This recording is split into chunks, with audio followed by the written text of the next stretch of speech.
Bonjour et bienvenue dans notre capsule 4 de l'AI Summer Boost, notre parcours de formation entièrement dédié à l'intelligence artificielle.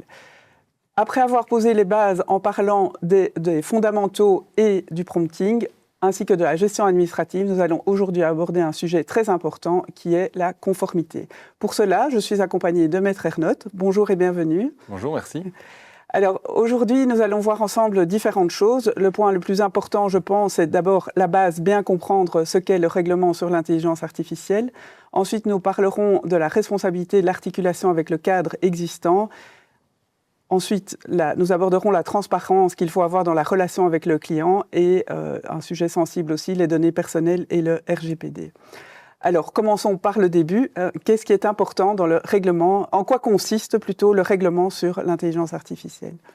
Alors, le règlement sur l'intelligence artificielle, AI Act en anglais ou RIA en français abrégé, c'est un règlement européen qui a un effet direct, donc il s'applique directement sans norme de transposition.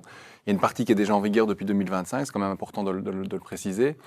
Il va définir en réalité toute une série d'obligations classifiées par niveau de risque. On voit ici à l'écran qu'il y a 4 niveaux de risque qui ont été identifiés.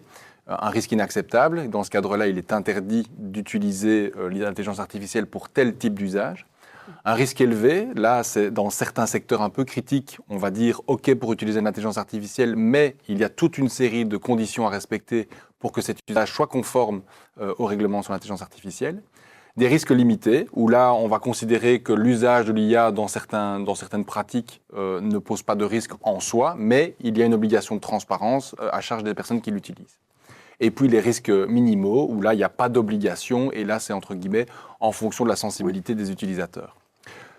Ça, c'est la structure, entre guillemets, un petit peu l'architecture de ce règlement, avec une architecture qui va servir 3 objectifs. Le premier qui est de protéger les droits fondamentaux des citoyens européens. Et donc là, toutes les libertés que nous connaissons qui sont protégées au travers de ce règlement, c'est vraiment le cœur de l'objectif de ce règlement.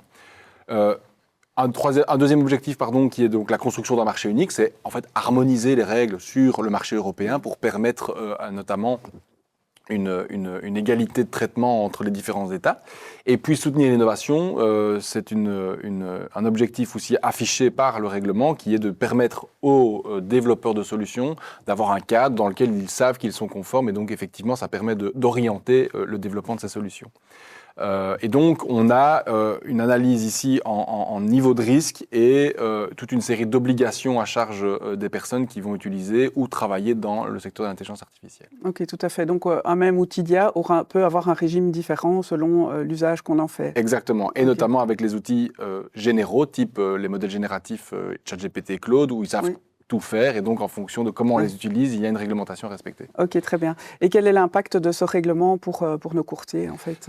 Alors, les courtiers sont impactés par le règlement sur l'intelligence artificielle parce qu'ils sont potentiellement visés en tant que déployeurs. On a l'avantage dans ce règlement d'avoir beaucoup de définitions qui viennent mettre un peu de clarté sur les concepts et sur les acteurs. On prend ici 2 éléments pour pouvoir un petit peu illustrer. Les fournisseurs de services d'intelligence artificielle sont ceux qui vont développer ou mettre sur le marché des systèmes d'intelligence artificielle. C'est en fait les informaticiens, pour le dire simplement. C'est un peu ce que Portima va proposer avec l'intégration de l'intelligence artificielle dans Brio pour l'analyse des emails. Oui. Et les déployeurs, d'autre part, sont les personnes qui vont utiliser ces systèmes d'intelligence artificielle mis à disposition par des fournisseurs dans le cadre de leurs activités professionnelles. Et rien que cela. Donc, c'est-à-dire que le déployeur est considéré comme déployeur dans le cadre de ses activités professionnelles et pas privé, évidemment. Cette distinction est importante parce que le déployeur va avoir toute une série d'obligations à respecter au regard du règlement sur l'intelligence artificielle. Notamment une obligation de formation, article 4, qui a beaucoup fait parler de lui il y a quelques temps puisqu'il est entré en vigueur. Et donc, on va avoir des obligations à charge des déployeurs en fonction aussi de cette grille de risques qu'ils vont utiliser.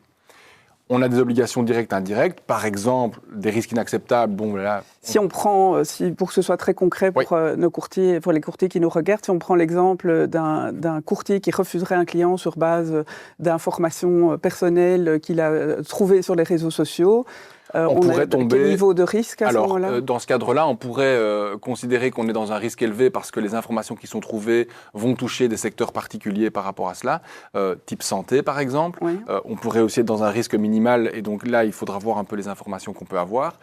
Et donc, il y a toute une série de garantie à aussi donner aux clients. Et donc, le courtier qui va utiliser un système d'intelligence artificielle dans un risque élevé, donc dans des secteurs particuliers, va devoir vérifier que l'outil qu'il utilise est conforme au règlement. Oui. Et la manière dont il l'utilise doit être conforme aussi au règlement et à la notice que le fournisseur va fournir. Et donc, on a vraiment une imbrication entre les différents éléments. Les exemples sont mis sur le slide, mais je pense que c'est important de préciser 2 éléments. De manière générale, il y a une supervision humaine qui doit être faite. Et ça parcourt le règlement de manière assez globale. Oui. L'utilisateur déployeur d'un système d'intelligence artificielle doit rester en mode supervision. C'est-à-dire qu'il ne doit pas, entre guillemets, comprendre et croire aveuglément ce que la machine dit. Il doit vérifier et superviser les réponses qui lui sont données. Ça, c'est un point dont on a déjà parlé dans les capsules précédentes. On a insisté sur le fait que l'humain reste au centre et que la validation, donc il ne faut surtout pas perdre son esprit critique et se poser la question de savoir ce que l'intelligence artificielle me dit a du sens et exactement. Répond, oui. Donc il faut être critique par rapport à ça. Et le deuxième élément qui me semble aussi important, notamment dans ce secteur dans lequel les courtiers travaillent, c'est l'information par rapport à des personnes, notamment au niveau des données personnelles. On y reviendra tout à l'heure. Mais gardez à l'esprit qu'il y a effectivement des obligations aux déployeurs. Elles ne sont pas incroyablement dures à gérer, mais il y a quand même quelque chose à gérer par rapport à ça. Tout à fait.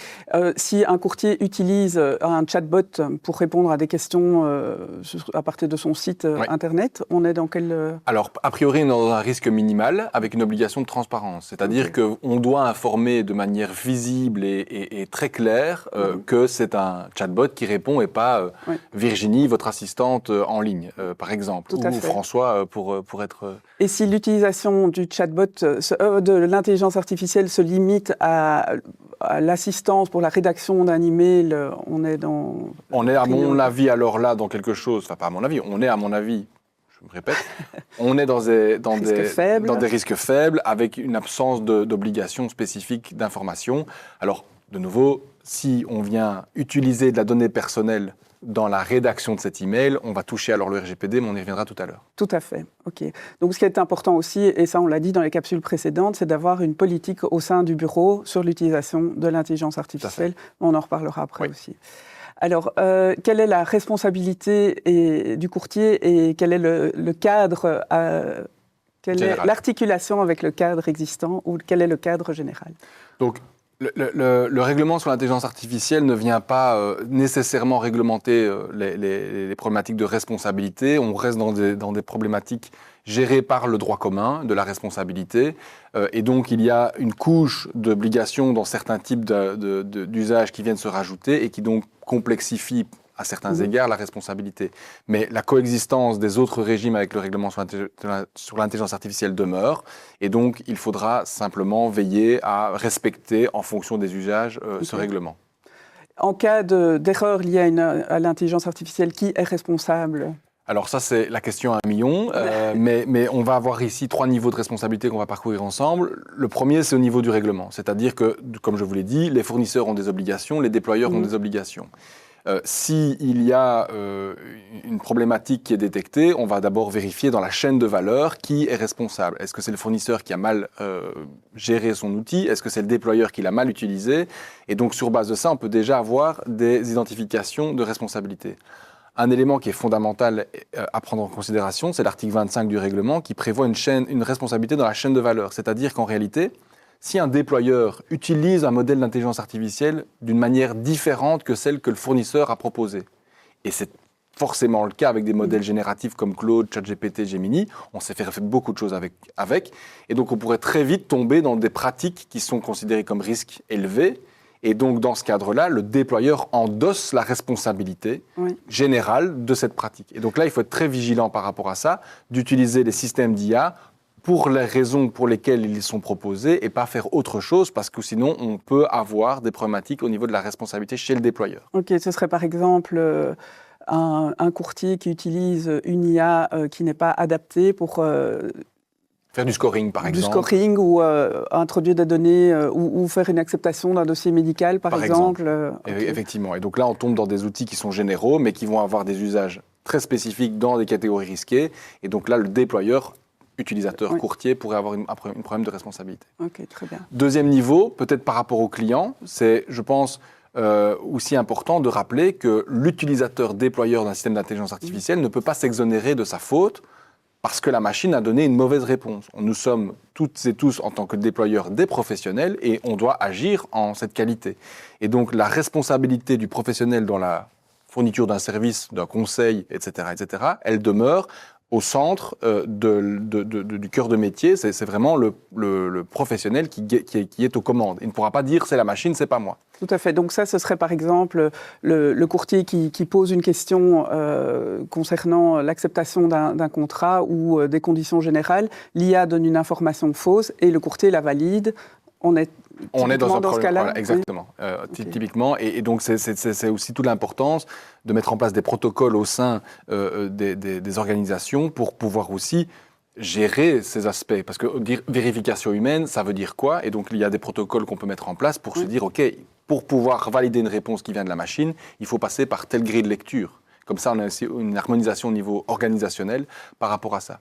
Et puis, le dernier aspect, mais qui est peut-être pour mémoire, parce que je pense qu'on n'est pas vraiment dans des cas qu'on peut rencontrer, c'est la responsabilité des produits défectueux. Un système d'IA qui fournit des conseils ou autres, ou toute une série de choses, peut causer un dommage. On pense aux voitures autonomes et des choses ainsi. Mais dans ce cadre-là, il y a des directives européennes qui ont été envisagées, abandonnées, et puis certaines mises à jour pour gérer cette problématique-là. Mais on sort un petit peu de la zone des courtiers, je pense. Ok, très bien.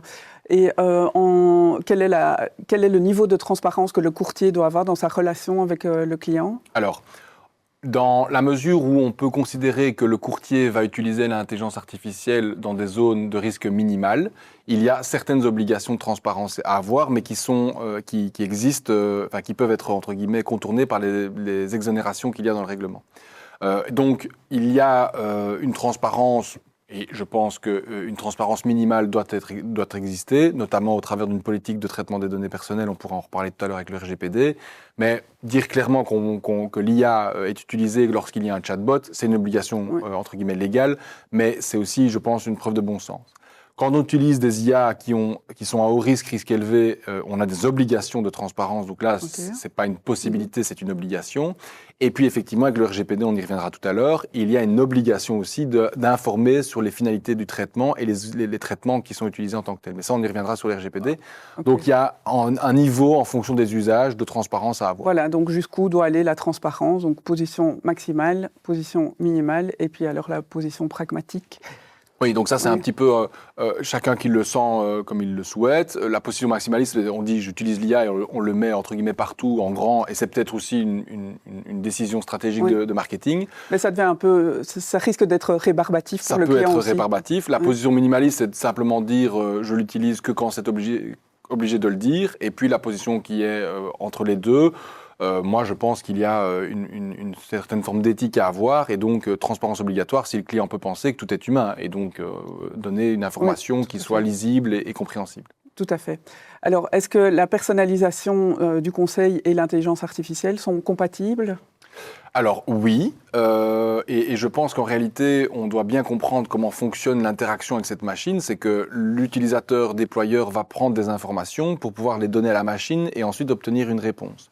Déjà à ce moment-là, il y a une certaine forme de filtre qui est fait par l'humain pour pouvoir détecter les éléments qui sont pertinents ou non pertinents. Et donc déjà, on a cette première analyse qui est faite pour avoir de la personnalisation. Et puis derrière, dans la solution qui est sortie, on en a parlé tantôt, l'esprit critique, de vérifier si l'information qui est délivrée par la machine est pertinente par rapport au cas du client et avoir ses ajustements. Donc, on peut avoir une personnalisation, rester très prudent surtout par rapport à cette illusion de confiance et de pertinence que la machine peut avoir. Elle va vous donner des réponses avec un aplomb incroyable et parfois c'est complètement faux et donc ça aussi il faut être assez vigilant par rapport à ça. Tout à fait, et dans la capsule relative au prompting, on a bien dit au courtier aussi de demander des sources, de dire qu'il se situe en Belgique, qu'il veut des règles appliquées à la Belgique, au droit belge, à l'assurance, aux assurances. Ça permet de limiter le risque. Oui. Mais ça ne permet pas de le supprimer. Non, tout à fait. L'humain reste au centre et doit valider. Parce que technologiquement parlant, les modèles sont intrinsèquement vont intrinsèquement faire des hallucinations. Oui. On ne sait pas limiter et supprimer complètement ça. Ok, très bien. Alors, c'est vrai qu'on l'a dit aussi à plusieurs reprises, mais les courtiers, grâce à l'intelligence artificielle, vont gagner du temps et de la productivité. Donc, c'est du temps qu'ils peuvent consacrer aux conseils qu'ils donnent aux clients, à la personnalisation et aux relations clients. Alors là, on arrive sur un point essentiel qui est le RGPD et l'utilisation des données personnelles. Est-ce que le règlement sur l'intelligence artificielle remplace le RGPD? Est-ce qu'ils sont... Alors, non, ils coexistent, oui. Ils cohabitent ensemble, c'est une cohabitation. Oui.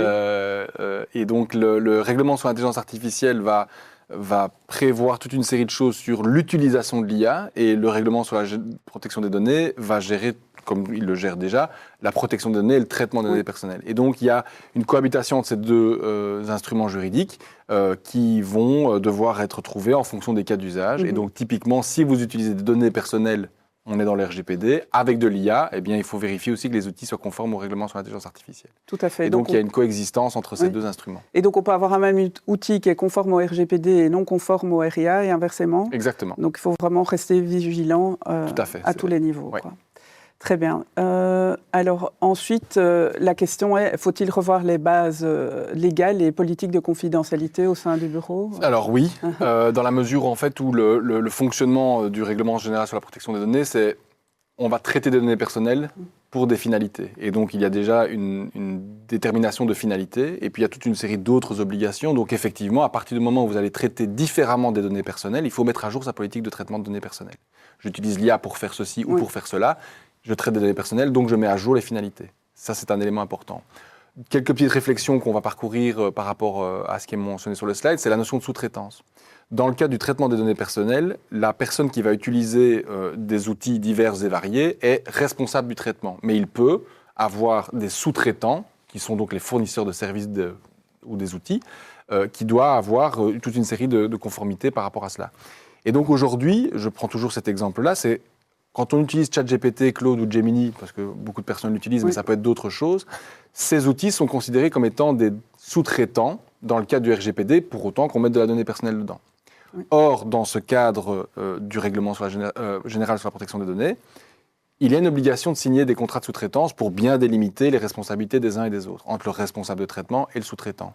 Or, la majorité des outils grand public, même payants, $20 par mois, ces petits outils-là, ne permettent pas la signature d'un contrat de sous-traitance. Et donc, on pense être conforme en payant un petit quelque chose assez big tech.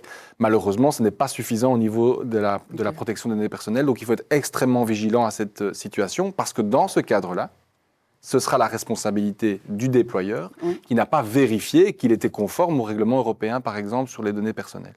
Donc ça, c'est quand même important. Et puis donc la mention explicite dans la politique de confidentialité, ça c'est typiquement l'aspect relatif aux finalités, c'est d'informer la personne concernée qu'il a des traitements spécifiques qui sont déterminés pour telle modalité, avec des durées de conservation des données de telle durée, etc., notamment pour qu'il puisse faire valoir ses droits au regard du RGPD, par exemple. Ok, très bien. Donc, je rassure tout de suite les courtiers. Lorsqu'on proposera la solution d'intelligence artificielle d'Embryo pour la gestion des emails, on a prévu une mise à jour du contrat, justement, que les courtiers qui souscriront pourront signer. Très bien. Oui. Voilà, donc je pense qu'on arrive tout doucement à la fin de la présentation. Et donc, quelles sont les limites des données sur les données utilisées par les modèles d'intelligence artificielle? Donc là, on rentre dans le concret. Concrètement, ça veut dire quoi de mettre à jour sa politique de traitement? Voilà, typiquement, les finalités, de dire pourquoi est-ce qu'on va utiliser l'intelligence artificielle, et il faut mettre à jour sa politique de traitement.